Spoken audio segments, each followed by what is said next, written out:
Welcome back to Tiger Drop Films. Now, I've been sick the past week. I felt nasty, like when Godzilla got hit by the ANEB virus and versus Biollante. Yeah, that's how I feel. But feeling nasty got me thinking, what are the nastiest Ultraman villains? The kind of villains that are just so horrible you want them to be taken down. Villains that have done dastardly acts of violence, war crimes, all the stuff that Ultraman has to stop. So in this video, I'm gonna just kind of go over Ultraman villains that are really evil, but really stood out. And if there was a villain you thought should have been in this video, then let me know in the comments below. So first off, we have to talk about Yapool.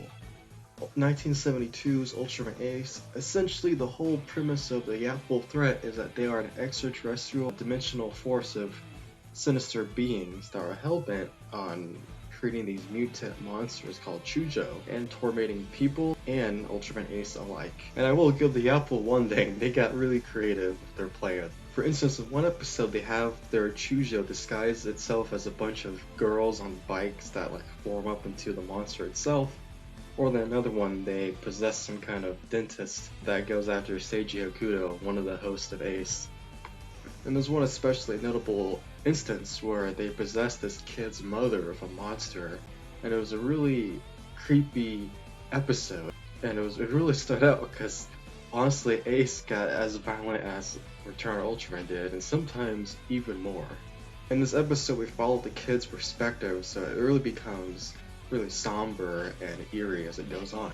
Now there's two really big instances why the Yapool are on this list, this ranking, so to speak. And it's around episode 23 when Zafi appears, after the Yapool have gathered up all the kids on Earth and taken them to their dimension. Essentially a gigantic kidnapping. It's eerie having all these kids disappear off the face of the Earth, and through Manami and Hokuto, the two hosts of Ultraman Ace, they feel rather helpless until Ultraman Zafi appears, and through a pretty insane plan, they're able to breach into the Yapool dimension and seemingly kill the whole Yapool once and for all. It's essentially, I think, probably the way the show probably should have ended. It's a great finale. But alas, this was barely in the middle of the show, and it's still a great story episode. And it's very heroic when Ultraman Ace eventually prevails. And I believe this shows how Yapool ends up being immortal because of their eternal hate towards all the Ultras, which that definitely deserves to put them on this list. And lastly, in the series finale of Ultraman Ace, Yapool does return to a pretty sinister plan. They take the form of an alien called Simon, who is kind of like a kid alien, but it turns out that Yapool reveals this to Hokuto. But there's a group of kids in this episode who wear Ultraman masks that follow Hokuto, and they know about this alien Simon. And so when Hokuto tries to kill him, they're like, "Why are you attacking him, Hokuto?" And he tries to explain to the kids that it's Yapool, but they don't believe him. It's interesting stuff, and I really like this added stakes to the finale, because obviously Ultraman Ace doesn't want to break the heart of these kids. So even after the end of Ultraman Ace, Yapool will return to be a continuous threat. And I think for the first major long-running villain in the Ultraman series, Yapool definitely is one of the most wicked and disturbing.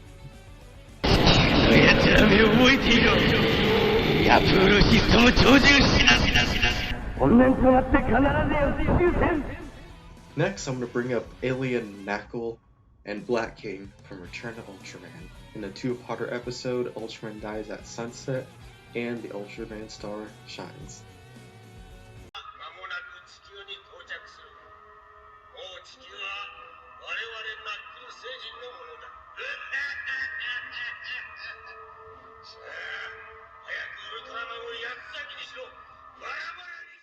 I talked more about this specific two-parter in depth in my 1971 How Godzilla and Ultraman Battle Darkness video. Go check that one out. I highly recommend it. Alright, so Nackle was the monster that murdered Hideki-Go's girlfriend Aki and his best friend Ken Sakata. But Nackle especially stood out not only through his murderous acts that were also a first for the Ultraman series, but his overall plan just came together so well that he almost ended up winning.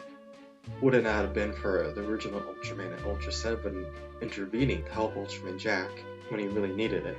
And when Nackle battles, he has this great voice that's booming. It sounds like he's really bringing on his armada to attack Earth. Like that scene where Nackle, he proclaims that Ultraman is going to be taken to his planet to be executed. It's ominous and it's threatening, and that's what makes him a great villain, in the sense that you want him to be taken down because he's so awful. So yeah, Nackle, coupled with his bodyguard monster Black King, that's why they're on this list of being nasty villains.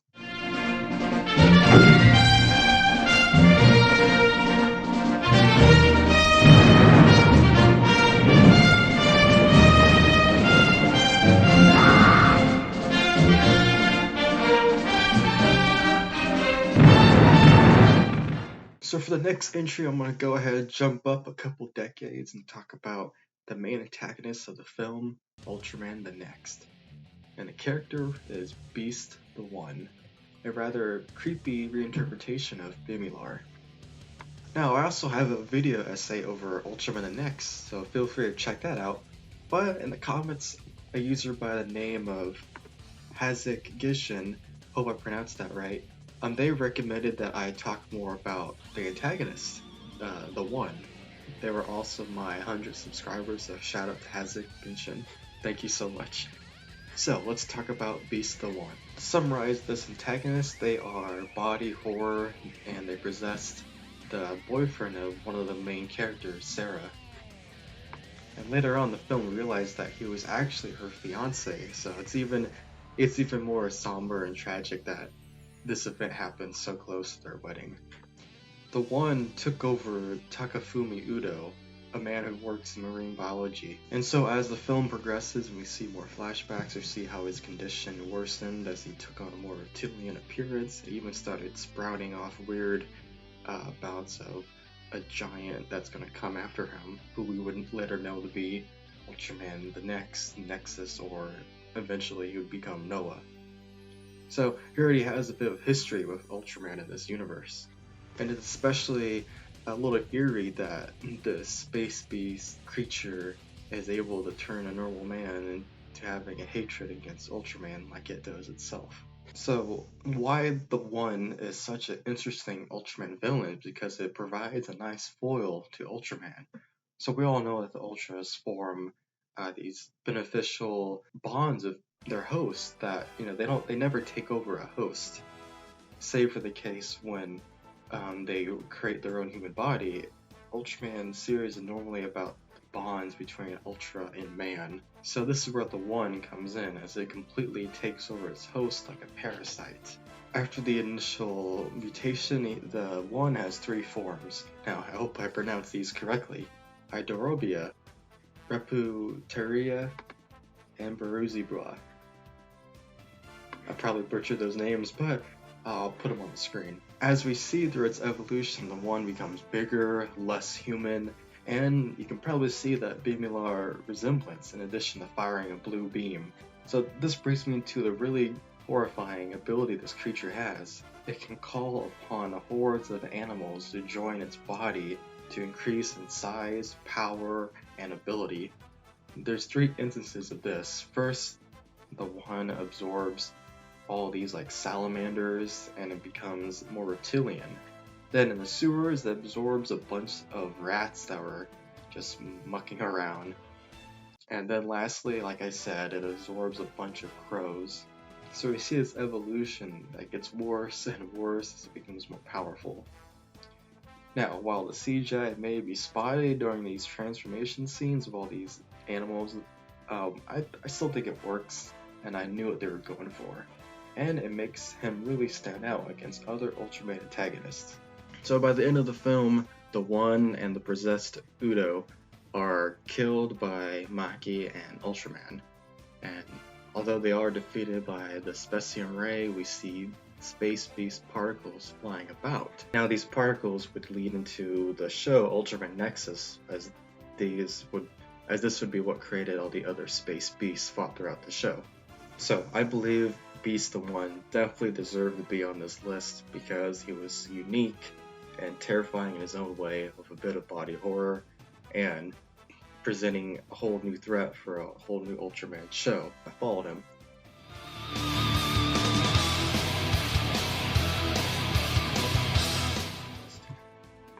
And there's this character called Ultraman Belial. I don't know if you guys know about him. He's pretty obscure, but maybe he should be on this list. Just maybe. Maybe. For next entry, let's jump back to Ultraman Leo and talk about Alien Magma. A guy who really always caught my attention, just the swagger he has. So he destroyed Ultraman Leo and Astro's planet L77 in the opening of the show. And it's just, this image has always been stuck in my mind. It's when they're recounting the events of the planet being decimated. And as we see the burning planet in the background, we see like a faded image of Alien Magma from the screen of like this face just staring at you. Obviously, because it's more of a painted human face, like for the costume, than just a mask, it really makes it feel a little more uncanny, and that just always stuck in my mind. And in addition, when Alien Magma finds his way back on planet Earth, he immediately dispatches Ultra 7, an Ultra of so much reverence and respect at this point, so seeing him defeated in the pilot was hard to watch as his leg is broken by Magma's Gyrus brothers, who are like his two bodyguard monsters. And he isn't even defeated by the end of this opening story arc. He flies back out, curses Ultraman Leo, and that's how the show goes on. Now, another Alien Magma appears later in the show, but it's a different one, but he is obviously the same race as the original Magma that attacked L77. Now, forgive me if I'm misinformed on this, but I don't believe that original Magma from the two pilot episodes ever returns, at least to fight Leo himself. I feel like that was a missed opportunity. You know, like, this is the guy that caused the destruction of his planet. Now, while fighting other Alien Magmas is still great, I think this original individual should have returned to fight Leo, because it's been a long time coming. And I feel like he really should have been the antagonist of the show, but I guess it ended with them fighting Commander Black, which is another story. But nonetheless, the amount of screen time that original Magma got was still imposing, and he definitely made an impact, at least on me.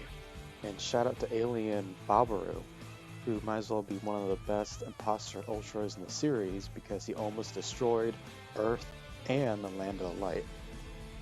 Next, since we brought up Ultra 7, let's talk about Alien Guts. The first aliens for Sajin to really defeat Ultra 7. Now the Guts, they do have a bit of an unnerving presence to them, with the way they wobble, they make those weird noises, and their eyes glow as they kind of warp out of existence. Especially when we see them inside their mothership just speaking about their evil plan. And Guts is notable for studying Ultra 7 before they fought him, so they knew his weaknesses and how to exploit them, making them a very formidable foe. Part of the reason I want Alien Guts to be on this list is because when they defeated Ultra 7, they forced the Ultra Guard to fend for themselves and used the information by Ultra 7 to develop a way to free him and lead to the defeat of Alien Guts. I just feel like it's a nice story that really cements the idea of humanity growing up and being able to defend themselves, and a really beneficial dynamic between humanity and their respective Ultra. It's just that whole two-part of Alien Guts is iconic, and it's one of my favorite Ultraman stories. So, Alien Guts, they're wicked, and they definitely should be on this list.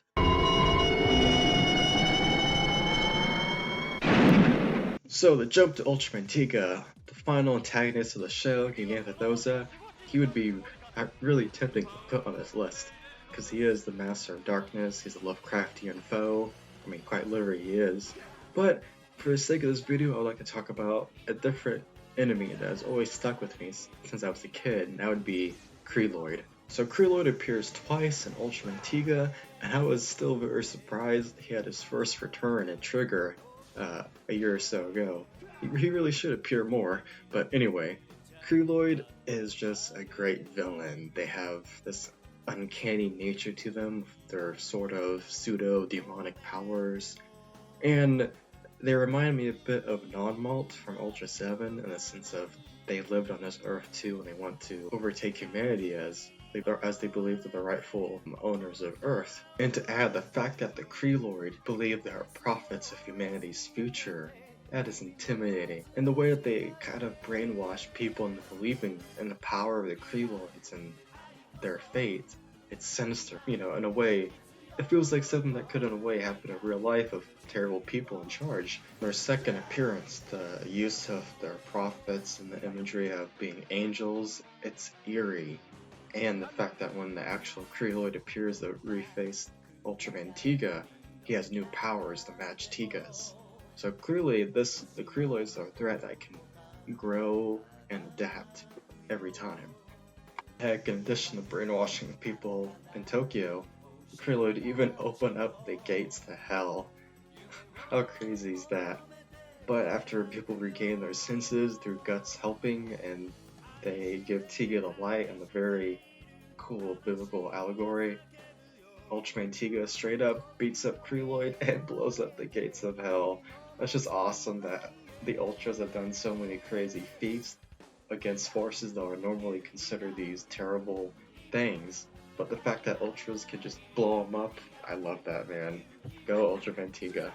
And in the final episode of Ultraman Tiga, the Kyrieloid actually reappeared in human form to go at Daigo when he was defeated by Giganthodorza.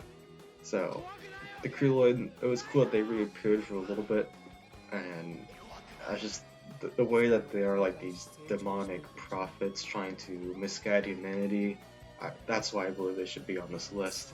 They're wicked and a very fascinating foe. That was a nice addition to the Ultraman's very gigantic rogues gallery. And so, this video could be gigantic, but to keep it short, I'm going to run through a list of other Ultraman antagonists that were more one-off appearances that I believe were pretty wicked and definitely memorable. First being Dari from the Vampire Flower episode of Ultra 7, Alien Tusarok from episode 3 and 4 Ultraman Leo. He's the guy that sliced those two kids' father in half. That was just so brutal. Snowgon from Return of Ultraman, the Arctic monster that froze Ultraman Jack and broke him to pieces. Oh, that was intense and really caught me off guard. Then there's Snow Giran and Namahage from episode 38 of Ultraman Ace. It's the Christmas one where that woman's eyes start bleeding. I was like, what the hell? Then we got Bishmil from episode 18 of Ultraman Dyna. It's the one that takes place in the high school where the girls are using like dark magic to make people they don't like go missing. That was eerie, and it feels like something that could really happen, but it has a good moral at the end of the day of people being kind to each other. But that was a notable episode of a freaky antagonist. And I'd like to add Psycho Mezard from Ultraman Gaia's episode 13, Night of the Marionettes. It's essentially a pseudo-zombie episode where the broadcasting team goes to this town and they get attacked by all the residents.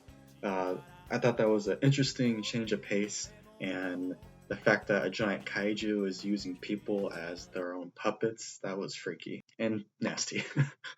And in my Ultraman Z video, I talked a great deal about the parasitic villain Cerebro. And, wait, something at my window, what is that? Oh my god, it's Z-Talk!